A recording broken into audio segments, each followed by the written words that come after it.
Hi friends, welcome to not వైద్యం. ఈ రోజు మనం చాలా మంది కూడా వరి బీజం సమస్యతో బాధపడుతుంటారు. దీన్నే హైడ్రోసిల్ అని కూడా అంటుంటారు.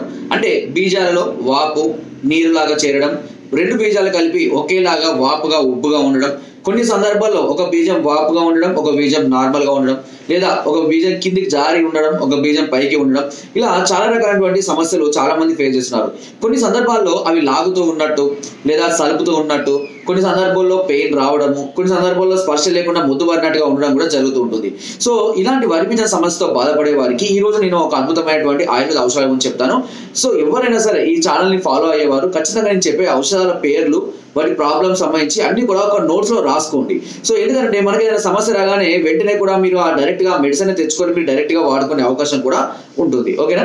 సో ఇప్పుడు నేను చెప్పబోయే ఆ మెడిసిన్ పేరు వచ్చేసి ఏంటంటే వృద్ధి వర్ధిక వటి. వృద్ధి వర్ధిక వటి. ఇవి మాత్రలు ఆయుర్వేదిక్ షాపులలో లభిస్తాయండి. ఇవి అన్ని రకాల ఆయుర్వేద షాపులలో దాబాద్, బైద్యనాథ్ కంపెనీలు కూడా ఉన్నాయి. ఉదయం ఒక మాత్ర, అదేవిధంగా రాత్రి ఒక మాత్ర అన్నం తిన్న తర్వాత వేసుకుంటూ ఉండాలి. దీంతో పాటు చంద్ర ప్రభావటి అనే మాత్రలు కూడా లభిస్తాయండి.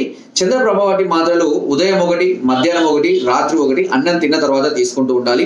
అదేవిధంగా సువర్ణ మండూర అని కూడా మాత్రలు లభిస్తాయి. ఇది ఉదయం ఒక మాత్ర, రాత్రి ఒక మాత్ర. ఇందులో ఏ రెండు మాత్రలు ఇలా కలిపి వేసుకోవచ్చు, లేదా అవసరం సమస్య అధికంగా ఉంటే రెండు కూడా కలిపి వాడుకోవచ్చు. దీనివల్ల ఎలాంటి సైడ్ ఎఫెక్ట్స్ కానీ ఎలాంటి సమస్యలు కూడా ఉండవు. భయపడాల్సిన అవసరం అయితే ఏమీ లేదు. అండ్ ఖచ్చితంగా అన్నం తిన్న తర్వాత వేసుకోండి. అదేవిధంగా ఇంట్లోనే ఉన్నట్లయితే కనుక మీరు చెప్పినట్టుగా ఒక ఆకు అంటే తమలపాకు కానివ్వండి, లేదా జిల్లేడు ఆకు కానివ్వండి. జిల్లేడు ఆకు అయితే ఇంకా మరీ మంచిది.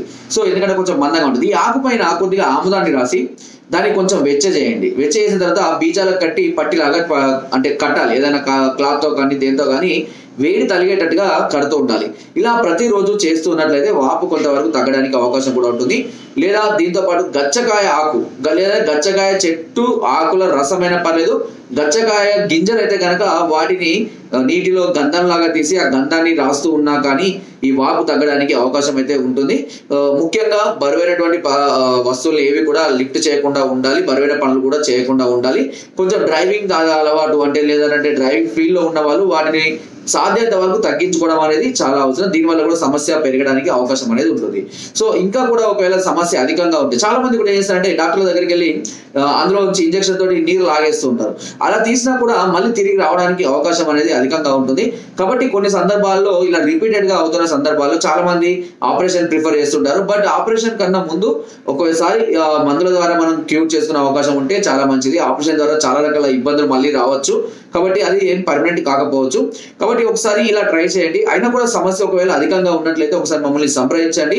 దీనికి సంబంధించినటువంటి ఫోటోలు కానివ్వండి, రిపోర్ట్స్ కానివ్వండి, ఏమైనా ఉంటే అంటే అల్ట్రాసౌండ్ రిపోర్ట్స్ కానివ్వండి ఉంటే మాకు వాట్సాప్ చేయండి. దాన్ని బట్టి చూసి మీ సమస్యకు తగ్గట్టుగా సలహాలని, సూచనల్ని, చిట్కాల్ని, అవసరమైతే మెడిసిన్స్ కూడా మేము పంపిస్తాము.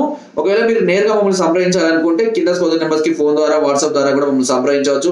కింద డిస్క్రిప్షన్ లో మన అడ్రస్ ఉంటుంది. అడ్రస్ కూడా నేరుగా వచ్చి కూడా నన్ను కలిసి మీ సమస్య పరిష్కారాన్ని కూడా పొందవచ్చు. సో ఫ్రెండ్స్, నా వీడియో కనుక మీకు నచ్చినట్లయితే లైక్ చేయండి, షేర్ చేయండి అండ్ సబ్స్క్రైబ్ చేయడం మాత్రం అస్సలు మర్చిపోకండి. Thank you.